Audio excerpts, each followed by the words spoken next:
Good evening. We can live a long, long time in an atmosphere of meditation without being so completely elevated on cloud nine that we forget to keep our feet on the ground. We can live right in an atmosphere that we are in now, this atmosphere of meditation, and still keep our feet on the ground. And the way of that is this.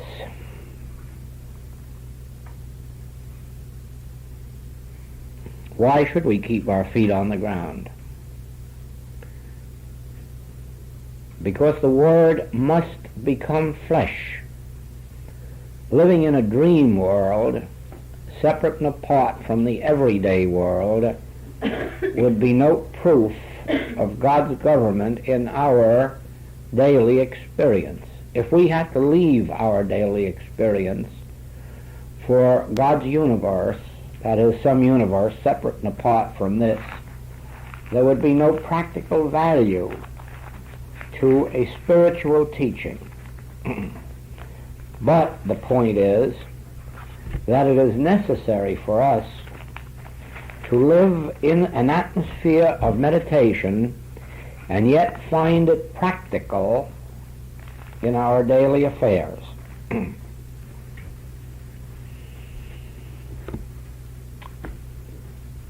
For instance, we have been taking up this subject of neither good nor evil. And this subject has in the past misled people into living lives of asceticism, that is, the giving up type of life, giving up normal human affairs, going off into monasteries or convents or holy mountains. And that is not the type of spiritual living which was brought down to us from the Master, or which we intend to see made manifest on earth. Not that there aren't those souls who must retire from the human scene for such living.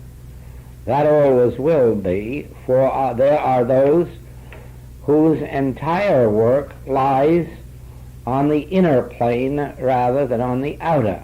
But that is so only that the spiritual guidance of the within can be made manifest and practical to those living the normal daily lives. When we say there is neither good nor evil, let us see that now in the way in which it is meant in this infinite way teaching. Today, from Hawaii, came these two beautiful flower leis. And they are beautiful. They're beautiful in color and form and grace and perfume.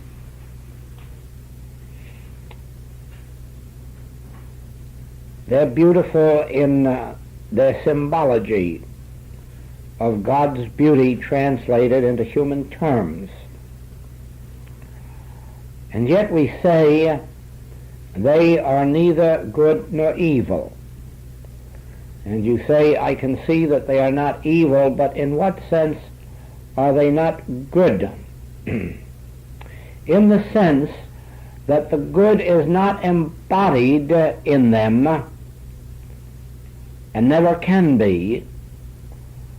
The good is in the consciousness of the individual who sent them, because the good is love. Love is good. Love is invisible, spiritual. Love is the substance that sent these across the 2,500 miles of ocean. Love, gratitude, devotion, call it what you will, it is an invisible thing, and it is the good of which these are the visible expression. Now, if we were to call these good, and then in 3 or 4 days they fade and are gone, we have lost our good. Oh no, that isn't true at all. It makes no difference what happens to these. The only value that these have outside of a momentary sense of pleasure is in the immortal and eternal remembrance of the giver, of the love that prompted it, of the devotion, of the friendship, of the gratitude. Now, when these are long since gone and forgotten, the good, the love, the appreciation will remain. And that part of this will be immortal and will create a bond always between the giver and the recipient, a bond of the invisible that can never break regardless of what happens to this. That is why there need never be grief if a person loses a ring or an earring or a watch or something else that they have held of value, because you must sooner or later see that that thing had no value regardless of how much money it may have cost. The value was in that which was invisible, that which prompted its coming into your experience. And so you see that when you live in the realization that good is invisible, it is never visible. You never can see, hear, taste, touch, or smell that which is good, because good is invisible. Good is intangible to human sense. Good is something you discern with your spiritual sense. Then when you learn that, these things in the outer realm come and go and come and go, and there never is an end to them. Never is an end to them if your vision is on the source of them. Whereas if your vision is on the thing itself, it may go and you never get another, because you've placed your soul, your thought, your gratitude in the thing instead of in the consciousness which underlies it. So it is. When we say a thing is neither good nor evil, we mean just that. This is not good or evil, but it's beautiful and harmonious and graceful, colorful, and filled with perfume, and therefore good to have, but not good itself. The good is in the consciousness of the giver, in the same way that we could go behind your garden and say that your garden isn't good, it's beautiful and wonderful to have. It isn't the good. The good is in the soul of the individual who plants and nurtures and brings it forth, and of course in the soul of God, which causes it to grow. Always translate or transmute what you see, and be sure that you do not place your value in the thing or in the person, but always in the invisible love or gratitude or soul that lies behind that vision. Then, when you are confronted with an erroneous appearance, you can also say, this is not good, but this is not bad, because it has no qualities. The good lies in the invisible soul of man, which is God. And the realization of that dispels even the appearance that we call evil. The whole of the spiritual life is lived in the ability to see behind the visible scene. The materialistic life sees what it believes what it sees, believes what it can handle and touch. That is the material side of life. That is the side of life that has fooled men into believing that if they just had this sum of money, that they would have happiness and peace and joy and contentment, or if they had this much fame or name, that it would provide something, and then in every case they find when they achieve it that they have missed the way, that it wasn't what they sought, that it didn't buy them what they were seeking, nor provide it for them.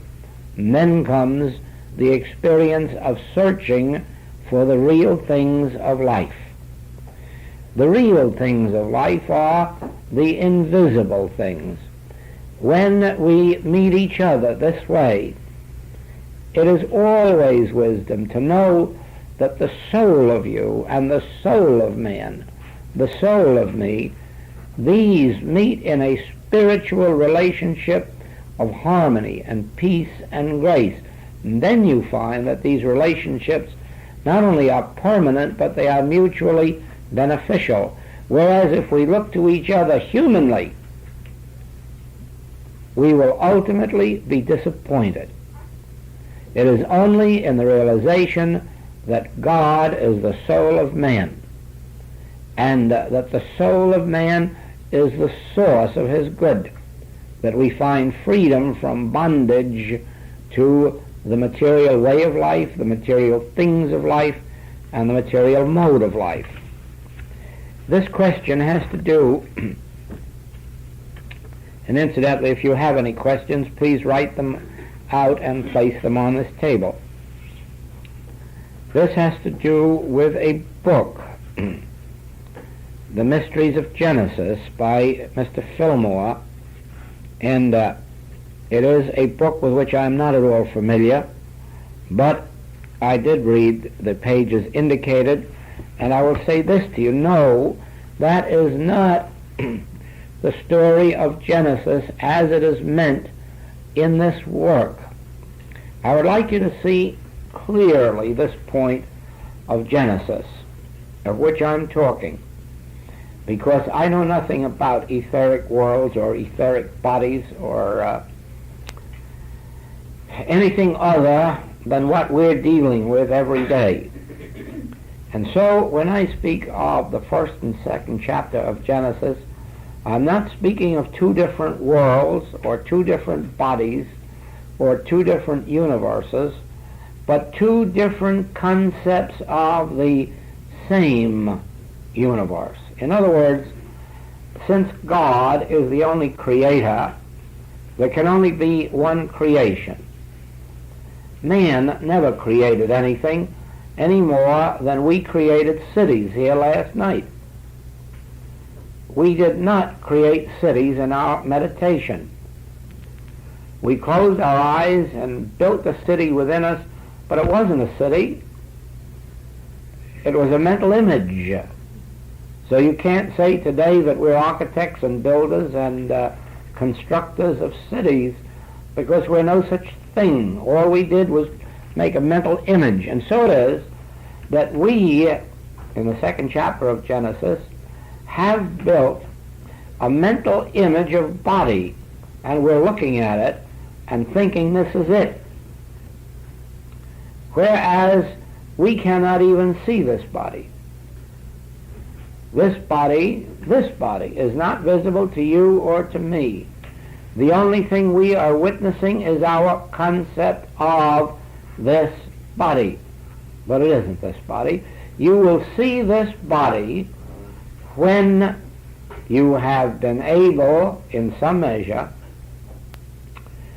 to cease judging good and evil from appearances. You will even see the Christ man. You won't have to have second vision, and you won't have to rise into some other state of consciousness, but every time you go to the grocer, the butcher, or the baker, and do business with a clerk, you will be seeing the Christ man. Every time you go into your home or your church or your business, you will be seeing the Christ man, and you will not have to have any other vision than you have now except one. You will have to be released from beholding good and evil, so that when you look out here, you behold a person, but a person without qualities, a person without the qualities of good or evil, a person whom within yourself you know has the soul of God, the mind of God, the Spirit of God. Now, perhaps this explains to you many times when you're speaking to me about problems and I seem to be ignoring you. I'm really not ignoring you. Sometimes I'm sure some of you think that I'm even rude to you. And I really am not. I am not aware at all of what's going on as a part of this human identity, because I can see through you. Without any other eyes than these, I can see you as a person. But you to me are a person without qualities. I know that your real qualities are God qualities, whether or not you're manifesting them, whether or not you're bringing them through at the present moment. I have had the experience of this because of my prison work, during which time I learned never to see a prisoner, never to see a man who was a sinner, a thief, or whatever he may have been in prison for, and I never did. To me, they were men sitting there, the same as you are men and women sitting here. And I don't go back to ask their human history any more than I ask to know your human history. I see you all as persons. And I know what constitutes you, sometimes more than you know it yourself, because you are not yet bringing yourself into expression, because you're still playing around with that human identity that you've become acquainted with, which you think is made up partly good and partly bad and partly indifferent. But that isn't you at all. That is a you which has been made in your mind, formed in your mind by some prenatal experience, by the environment in your early home life, in your childhood, in your school days, and then later in your personal experience out in the world. All of that has formed a you which isn't you at all. It is like trying to call John Barrymore Hamlet. It's nonsensical. He isn't. He has merely built himself a character, and he has placed the costume upon his body and a mask upon his face, and he says to you, I'm Hamlet. But he isn't at all. He's still John Barrymore. And perhaps if you were a child going to the theater for the first time, you'd really think Mr. Hamlet was up there on the stage. As an adult, you know better, and you know that the very moment the final curtain goes down, that all that comes off and Mr. Barrymore is in evidence. And so it is. I know that you and I have human traits, some good, some bad, some indifferent, some we like in each other and some we dislike in each other, but I also know that isn't you. That's the mask that you have built up since birth, that is your presentation of yourself to the world, because that's the part you're playing for one reason or another. But if you could lay that aside, if there was such a thing as curtain call, and you could go to your dressing room and wash that all off, you would see yourself as I see you, as a person with qualities of God, not your qualities, no good qualities that you can lay claim to. No, you are not spiritual and you are not perfect as you've been taught in metaphysics. You're none of those things. You're a person. But God is good, and God constitutes that person which you are. And God is good, and God is love, and God is life, and God is intelligence, and all of this is made evident and manifest as you. Now, you will not have to have any visions to behold Christ. You will not have to have any what we call experiences to behold Christ. You will not have to have any experiences to go back to the first chapter of Eden. The first chapter of Genesis, and live in Eden. And the reason is that you can be in Eden right here on earth, in this very body, in the very home you're occupying, in the very position you're occupying, the very moment you overcome the knowledge of good and evil, or let us say in proportion, because you don't even have to wait until you've made the complete demonstration to find that you can be living in Eden right here and today, but it will be proportionate to your ability to look out and behold person, and then not slap qualities onto them, not immediately tag them as good or bad, or just or unjust, or kind or unkind, but see them as person. Then, when you hear all these tales of woe, and somebody's bound eventually to call you hard-hearted, you don't believe it. It doesn't ring true, because you are seeing a person devoid of qualities of good and evil, just a person, as if you were seeing a person you'd never met in your life and didn't know their human history. So you could form no opinion, and you just know them as a person. Unfortunately, in these days, you might think of yourself as a psychologist and start to judge from their appearance as to what they are.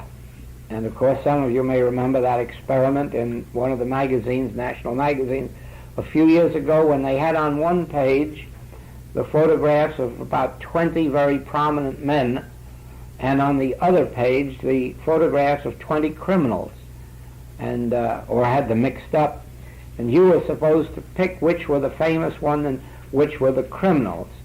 And of course, the average was that we picked 50-50, and we called half of the criminals the great ones and half the great ones criminals.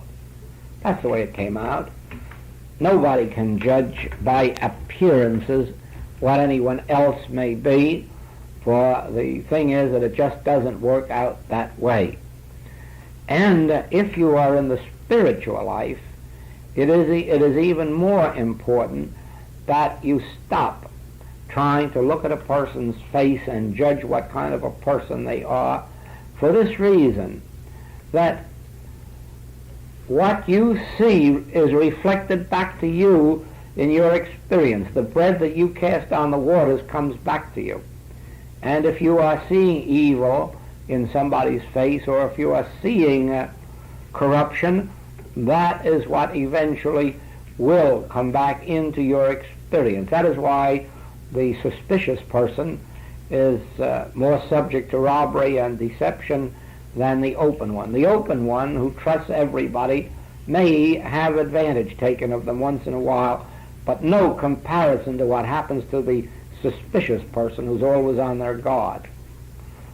Now, the safe way is not to be human and judge good or evil by appearance, and certainly not to be metaphysical and look at everybody and say you are spiritual and you are good and you are perfect. That way lies trouble too, because it isn't true.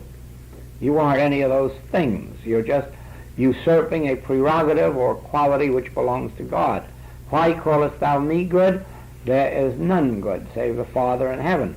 But when you can look at everybody in this world impersonally and impartially and realize you are a person, you are a person, and then go back to the realization that the invisible you is the very Christ.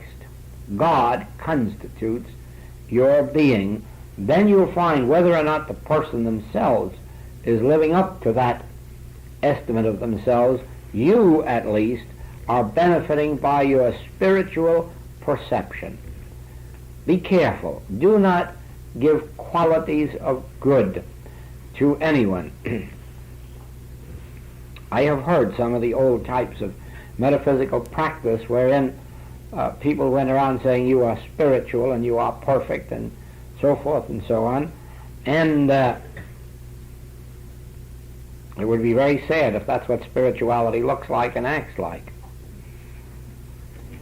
But it isn't true. You aren't spiritual. You aren't perfect. You aren't good. You are person. You are an individual. And what you really are is all that God is. All that God is, you are. All that the Father hath is yours. So instead of using the word you, go back to the word God. See what it is that God is, and then realize that's what person is. Because God, the invisible, appears outwardly as God the visible. God the Father and God the Son, these are one. And now, when we have taken from you all personality, and as you know, persona comes from the word mask. There's your theatrical mask. Every personality is a mask hiding one's true identity. And so it is, when you've taken that personality away from yourself and realized whatever God is, I am. All that the Father hath is mine. I and the Father are one. Thou seest me, thou seest the Father that sent me. Do you not see how you are taking away the mask of human personality with its good and bad and beautiful and unbeautiful and poor and rich and down and up and high and low? All of that disappears when you begin to realize here is individual being, God expressing its perfection and its harmony. And the mere fact that you may be looking at a person and then the next minute they steal a wallet doesn't change the fact. They have not yet come into the awareness of their true identity. Although you may be assured of this, that many times by beholding the world in this light, they become transformed. We have had that experience in our classwork of two events in which young girls leaving our classes at night came into close contact with men who were intoxicated. And merely by the realization of this truth of God as individual being, in both of those cases witnessed the men become sober, and both acknowledged it, even though they didn't know consciously that somebody was praying for them. Invisibly, they knew it. Now, you'd be surprised how many people are subject to this spiritual knowing, even when you yourself do not realize they are subject unto it. That's why we owe it, not only to ourselves, but we owe it to the world to know our neighbor as we would be known by our neighbor. And what is it, do you think, that would, in the light of what I know, what is it, do you think, that would make me happiest? And that is if everyone in every class were not to ascribe qualities of good or evil to me, or not to think about my human history, past, present, or future, but would be able to look at me as person and then say, God is the soul of this individual. God is the mind, the intelligence. God is that which is pouring itself through. That's what I would like. And I'm sure if you should consciously have the experience of someone beholding you in that light, that never again would you want anything finer. You might think at first that that's being too impersonal, but it isn't. It's really being, shall we say, truthful. It is beholding you in the reality that you really are. God constitutes your being. God is the very life and mind and soul of us. When we meet that way, we meet as Christ.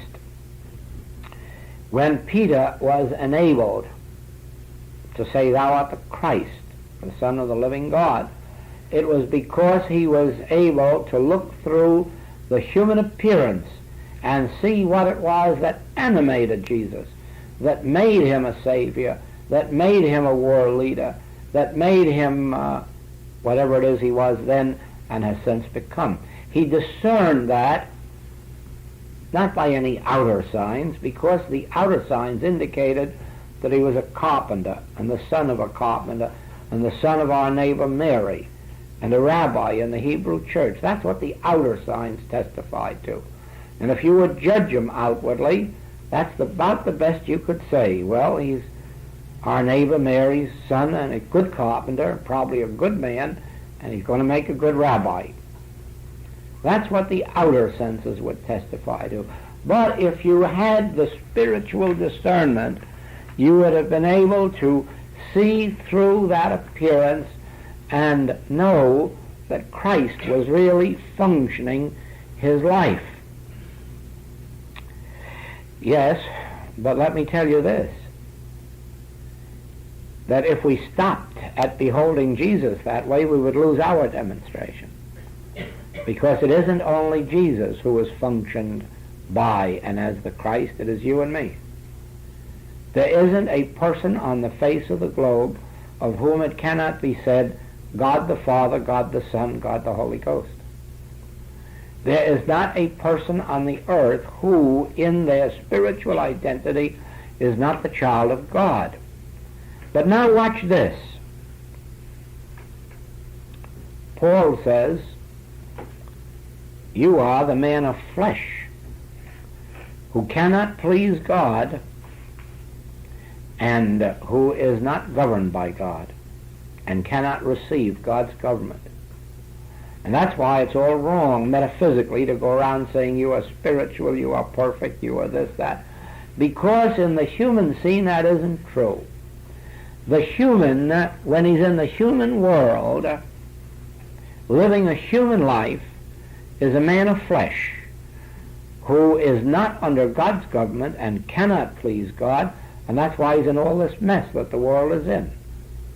What else do you think got him being in this mess? Being a child of God? No, the children of God aren't in this mess. The children of God aren't tangled up in these world troubles. It is the man of flesh who cannot please God and who is not under God's government that is in trouble. But, Paul says, if so be the Spirit of God dwell in you, then do you become the child of God. And so it is that I say to you, you don't go out of this experience, you don't live in a dream world, you don't have experiences of visions of another kind of a world or another kind of a man. You always are the person you are now, but with this difference, that whereas before you were a man of earth, the man of flesh who could not please God because you were living in the world of good and evil. Now, the moment you have renounced the use of your knowledge of good and evil and have said, this is neither good nor evil, this is a person. This is neither good nor evil, this is a condition. This is neither good nor evil, this is a flower. This is neither good nor evil, this is a beautiful painting. This is neither good nor evil, this is a beautiful rug, a beautiful home, a beautiful estate. But it is not good or evil. Why? God alone is good. Then you will find that you have made the transition from being the man of earth who cannot please God, who is not under the government of God, and you have become the child of God, and all of a sudden you find what the Master found, that there are invisible angels to bear us up. I doubt very much that he meant those invisible angels were flying entities, but I'm sure that he understood that they were the presence that goes before you to make the crooked places straight. I'm sure he meant that it was something operating in consciousness that was one step ahead of you, as the infinite intelligence that knoweth your need before you do, and before you knew you needed it, it brought it to your home. You waked after a good night's sleep, as Elijah did, and found that, although he was hungry, the cakes were being baked on the stones right in front of him. And or ravens were bringing him food.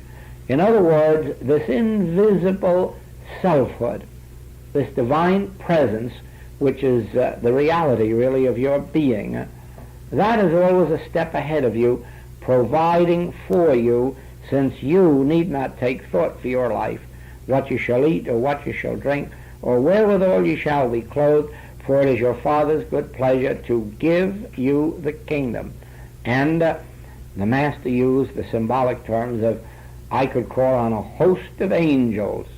And I think that that was true, not in our painting sense of angels, but in the sense of a divine presence that is forever guiding us, directing us, leading us, multiplying our loaves and fishes for us. We don't multiply loaves and fishes. Jesus didn't either. Jesus looked to the Father, and the fishes were multiplied. I, my own self, can do nothing.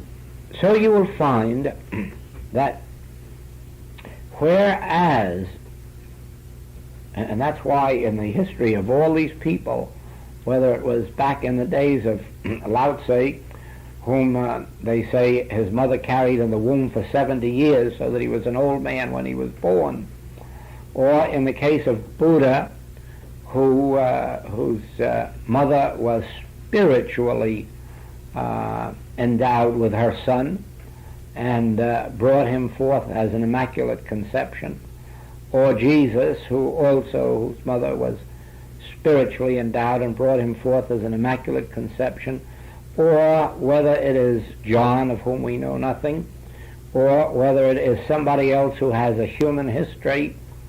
All of that is nonsense so far as our world is concerned. For the truth of this is this, that in our true identity we're all immaculately conceived. Our inner spiritual being is a child of God, and no human parentage entered into its makeup. And that's why the Master could say, call no man on earth your father. He wasn't speaking of himself, he was speaking of you. Call no man on earth your father, for in your true spiritual identity you are immaculately conceived. You are spiritual and you are perfect. That is, perfection constitutes your being. Now, in spite of that, we have the men and women with human histories that are not spiritually to our liking, and yet in some moment of transition or conversion, their past is wiped out and they are become new.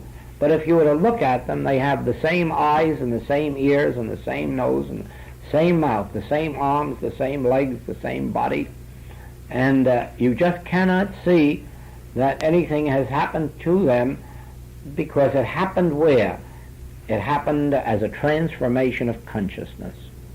And that's where transformation takes place. Be ye transformed by the renewing of your mind. And so your transformation will take place not by being transformed to some kind of an etheric world or an etheric body, not by being transformed into some kind of a visualized universe. Your transformation will come about by a change of consciousness in which you will agree that I am a person, an individual, and that since God is the creative principle of my being, all that God is, I am, all that the Father hath is mine, and then look around and declare that. Not only about your friends and family, spend much more time declaring that about your enemies, because it is too easy to declare it about those we like. And the Master said we have no profit in that. It only benefits us when we can break through seeing those we like and begin to realize that even those whom we like least, the same spiritual truth is true of their identity. That's praying for your enemies. Now you see that when this transformation takes place,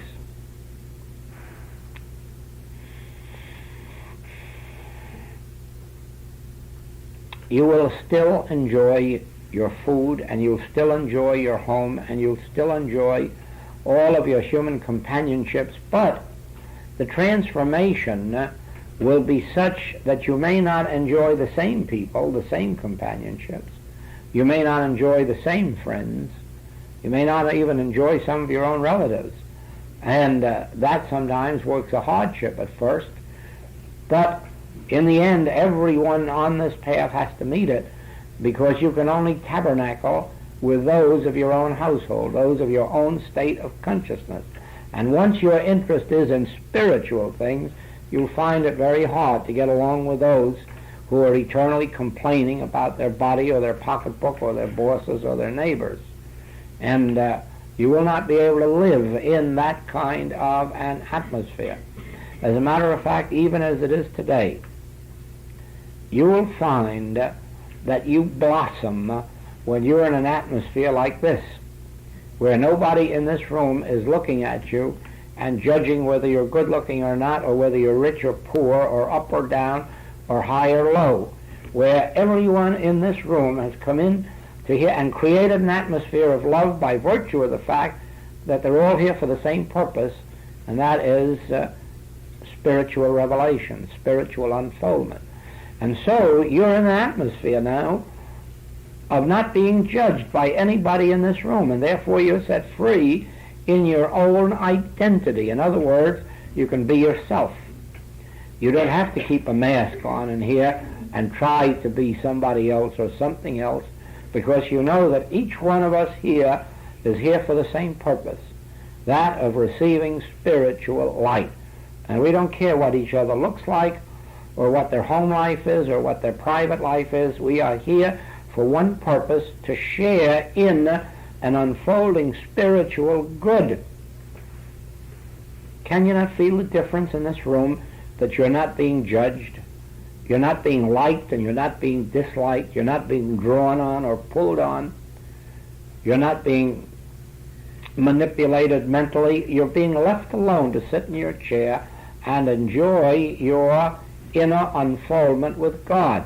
And nobody is bothering to like you or dislike you. Nobody is bothering to compliment you or not compliment you. And even when it's over, if someone does mention your beautiful hat or how well you look, you know right well that it is a blossoming out of love rather than the indulging of a personality which may not even be truthful sometimes. So you finally come to a place where you find it uncomfortable to be in any other kind of an atmosphere than this, or to be around those who are looking on you as a human being and knowing all your faults and overplaying perhaps your virtues or neglecting them. And you see, no matter which happens, whether they're overplayed or neglected, you feel badly. And the fact that we all have faults, the more that someone knows them and prods us at them, the worse we feel. And there's no happiness in that. There's no joy in that. The only true joy, and I know you'll feel it this week, is when you're in an atmosphere of people who are not judging you, who are neither hating you or fearing you or loving you, but cooperating with you, uniting with you in a joint worship of God, of truth. And each one beholding Christ as the identity of the other. You'll never miss their human compliments, even if they fail to give them to you, because you'll be feeling what they really feel about you, in feeling that they're beholding your spiritual selfhood. Yes, we have witnessed that even animals, once they have come into living in this atmosphere of spiritual homes and spiritual consciousness, can't live out in the world of human beings anymore. They can't take either the human judgment of good or of evil. They can't take that, even human love. They are in an atmosphere where they're only at home when you're beholding them as they really and really truly are, just a dog with God qualities. And as you see them, that's what they are, and that's what they respond to. And so it is with us. Sometimes we've built up natures that demand that we receive flattery. But when you come into this life, you lose that, and you can't take flattery anymore. You can feel its insincerity, just like you can feel that it isn't true, that you're not worthy or deserving of it. And so you're uncomfortable under flattery. But in the same way, you don't want condemnation and can't take it because you're not entitled to it. No matter what your faults may be, you're not entitled to condemnation. You're entitled to being beheld as neither good nor evil, so that God constitutes your being. And when you are around those that understand that, you're at peace. You're happy. You can work in that atmosphere. You can live in that atmosphere. You can be joyous in that atmosphere. And you watch it in your home, how differently you are held once you release the members of your household from the birds and animals on up to the humans. Watch what happens when you release them from the burden of being good or evil. Watch what happens with all of them when you release the humans from obligation, from the feeling they must do this because of the relationship, or you're entitled to this because of your human rights. When you have released them in the realization, all that God is I am, all the Father hath is mine, and therefore I need nothing from anyone out here. And you can feel that in this room, that you're not under any bondage. You're not being held in bondage to an obligation or to a debt or to anything else. You're here of your own free will and accord, and you can go anytime that you're ready. And because of that, you have your own sense of freedom, not being held in any bond. We, as those who have received a measure of this light, must first of all release all those around us, so that whatever we do for them, we do for love, not because of duty or obligation, not because it is demanded of us or expected of us, but because it is our nature to fulfill our human relationship on its level. Then, as we do that, you'll find that you are automatically releasing the others in your household, and you're not demanding obedience because it's your child. You're not demanding support because you have a legal right to get it. You have released everyone from human obligation and held them only in this united relationship of love. Then they feel their freedom. And you'd be surprised how, well, you wouldn't be surprised because you know from your own experience how you love to give when it isn't expected of you or demanded of you or held to be a right. You know how much of a joy it is to give in that sense.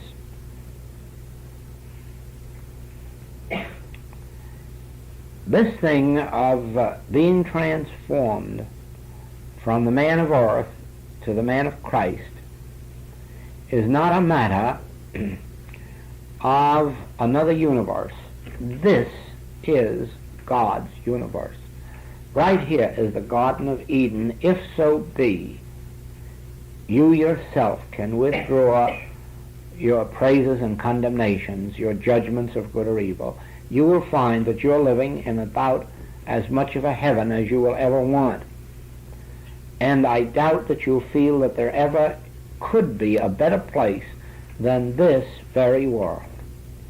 This is the world that every visionary has dreamed of attaining. But nobody can attain it while they're under this knowledge of good and evil. It can only come as the fruitage of dropping all judgment, all criticism, all condemnation, and even all praise.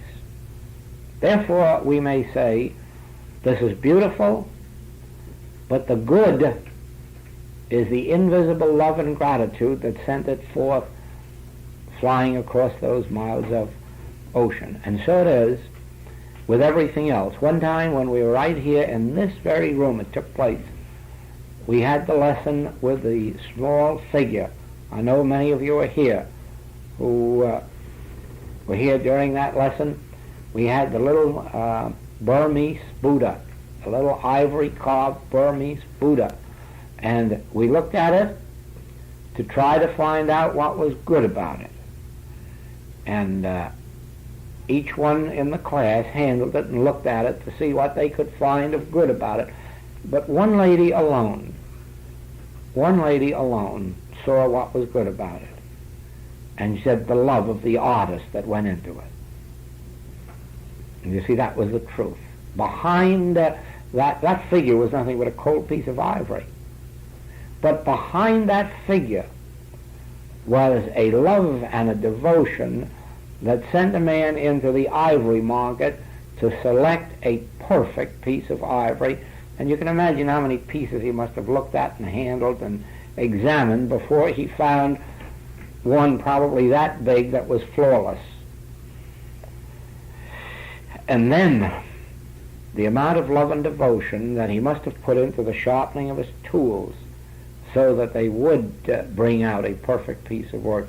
And the vision he must have had of Christhood that could enable him to bring forth such a beautiful face and beautiful hands as were in that little thing. And as you looked at that figure, it would have been so foolish to stop there and admire a cold piece of ivory with a few cuts in it, whereas the whole secret of that beauty and of grace and form was in an intensity of love and devotion to spiritual things that must have been in that artist. And so there again, there was nothing good about that statue. It was nice to have and beautiful, but nothing good about it. The good was in the consciousness of the artist. So it is. Try to see this, and try to practice seeing what Peter saw when he said, "Thou art the Christ, the Son of the living God."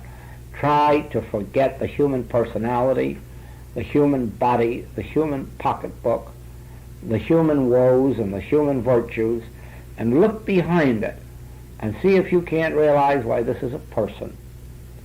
This is a person, and the reality of them is God. And that realization can awaken them to their true identity and dispel the entire illusion of sense, which is binding them. Everyone is bound by the illusion of sense, but the illusion is made up of the knowledge of good and evil. That's what constitutes the illusion. Nobody is living under the illusion who has in some measure given up the knowledge of good and evil. The illusion for them is broken. It is like the master who still lived on earth but could say, "I have overcome the world." In other words, who did sin? Neither do I condemn thee. What did hinder you? No longer does the world have powers to enslave, because he has seen through to the fact that there are no powers on earth, even to Pilate, the highest temporal power in that kingdom. Thou couldst have no power over me unless it came from the Father in heaven. And so it is. We have overcome the world when we have overcome the knowledge of good and evil. We overcome the world in proportion as we overcome this world of good and evil, and the transformation takes place in you. The world out here appears to be the same, except that you don't see it that way anymore. It now has a different light on it. It has a different perspective. It has a different outlook. And yet If you were to feel, you'd see it's the same bodies in front of you, or the same stores, or the same clerks, or the same husband or wife or child. And yet the whole vision changes the moment you perceive the divine nature of the soul of man.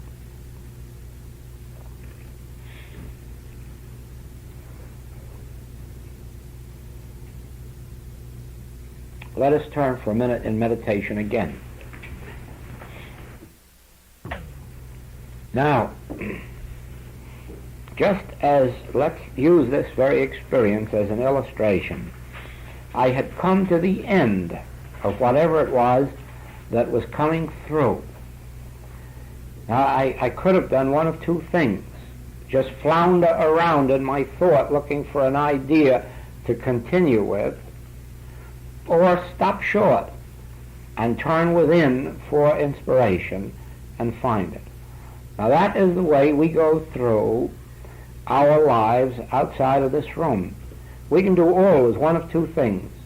Either start worrying or thinking or mentalizing or searching around in the brain for something, or we can stop dead short.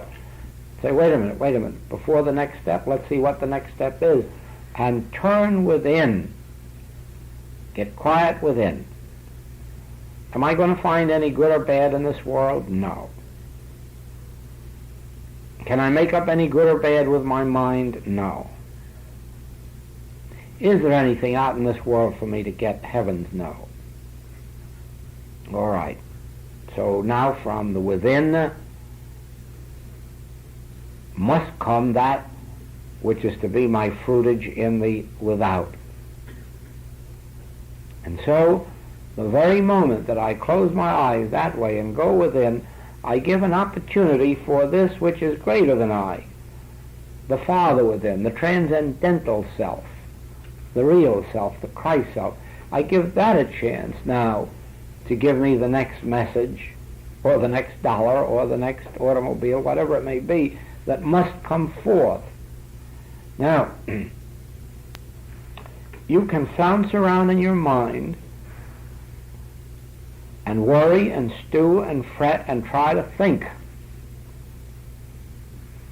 But it isn't going to take you far on the spiritual path.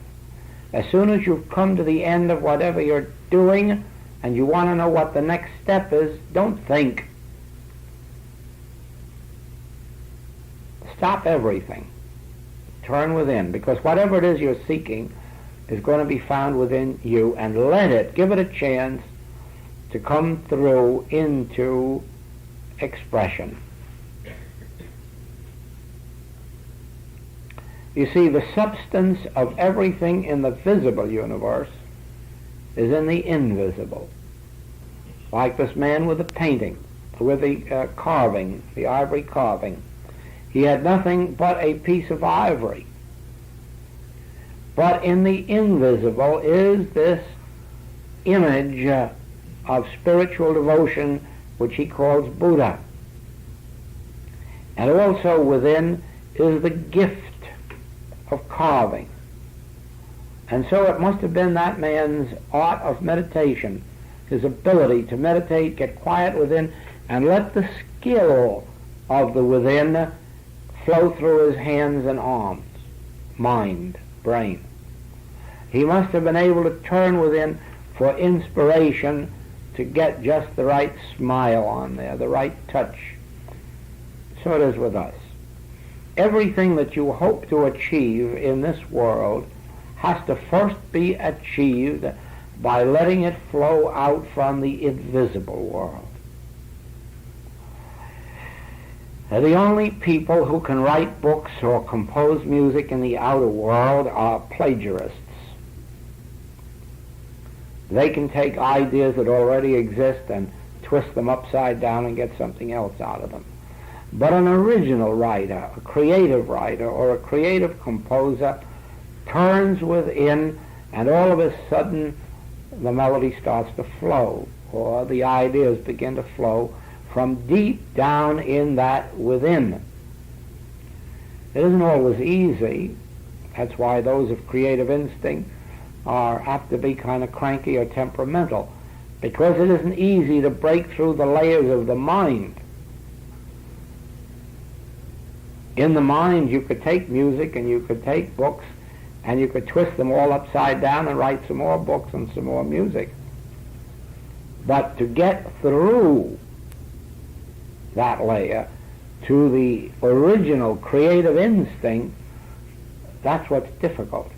And that is what causes temperament and temper sometimes in our artists and geniuses.